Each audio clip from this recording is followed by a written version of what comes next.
அதிசயங்கள் செய்கிறவர் நம் அருகில் இருக்கிறார்.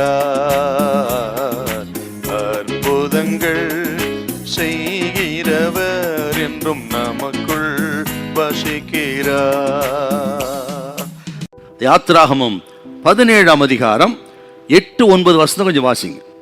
அமலேக்கியர் ரெவிதீமிலே இஸ்ரவேலரோடு யுத்தம் பண்ணினார்கள். அப்பொழுது மோசே யோசுவாவை நோக்கி நீ நமக்காக மனிதரை தெரிந்து கொண்டு புறப்பட்டு அமலேக்கோடு யுத்தம் பண்ணு. நாளைக்கு நான் மலை உச்சியில் தேவனுடைய கோலை என் கையில் பிடித்துக் கொண்டு நிற்பேன். நான் தேவனுடைய கோலை என் கையிலே பிடித்துக் கொண்டு நிற்பேன். இஸ்ரவேல் ஜனம் ரெவிதீமிலே பாளையமிறங்கி இளைப்பாரி கொண்டிருக்கிறார்கள். அப்பொழுது அமலேக்கு யுத்தம் பண்ண வந்தான்னு வாசிக்க கேட்டோம். அமலேக்கு வேற யாரும் இல்ல, ஏசாவின் சந்ததி, இஸ்ரவேலின் சொந்தக்காரர்கள் தான். ரெவிதீமிலே இளைப்பாறுவதை பொறுத்து கொள்ள முடியல. அந்த இடத்தை விட்டு அவர்களை விரட்ட அவர்கள் யுத்தம் பண்ண வருகிறார். என்ன நடக்குது பாருங்க. யோசுவா பாளையத்தில் போய் யுத்தம் பண்ண போயிருக்கிறார். மோசே மலையின் உச்சியிலே கோலை பிடித்துக் கொண்டிருக்கிறார். மோசேயின் கை தளர்ந்த பொழுது பாளையத்திலே யோசுவாவுக்கு பின்னடைவு உண்டாகிறது. ஆக ஊரும் ஆரோடும் உயர்த்தி பிடித்த பொழுது மோசேயின் கரங்களை வெற்றி உண்டானது அப்படின்னு நம்ம பார்க்கிறோம். அப்படியானால் ஆக இந்த வெற்றி தோல்விக்கு காரணம் என்ன? மோசேயின் கரத்திலே தான் வெற்றி தோல்வி இருந்தது. மோசேயின் கரத்து என்று சொன்னால் இந்த உயர்த்தப்பட்ட கோலுங்கிறது ஜெபத்தை குறிக்கிறது.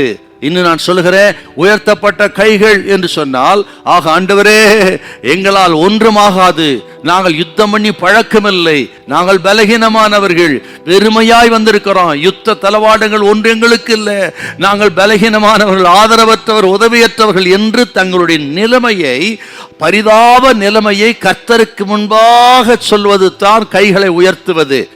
இன்று நான் சொல்லுகிறேன், ஆண்டவரே நாங்கள் இத்தனை பலகீனர்கள், ஆக எங்களுக்கு என்று ஒன்றுமில்லை, நாங்கள் வெறுமையாயிருக்கிறோம், உமது வல்லமை தான் எங்களுக்கு தேவை, உமது வல்லமை இல்லாமல் நாங்கள் வெற்றி பெறவே முடியாது என்று ஆண்டவரின் வல்லமையை சார்ந்து மோசே நின்ற பொழுது கர்த்தர் இஸ்ரவேல் ஜனத்துக்கு வெற்றியை கொடுத்தார்.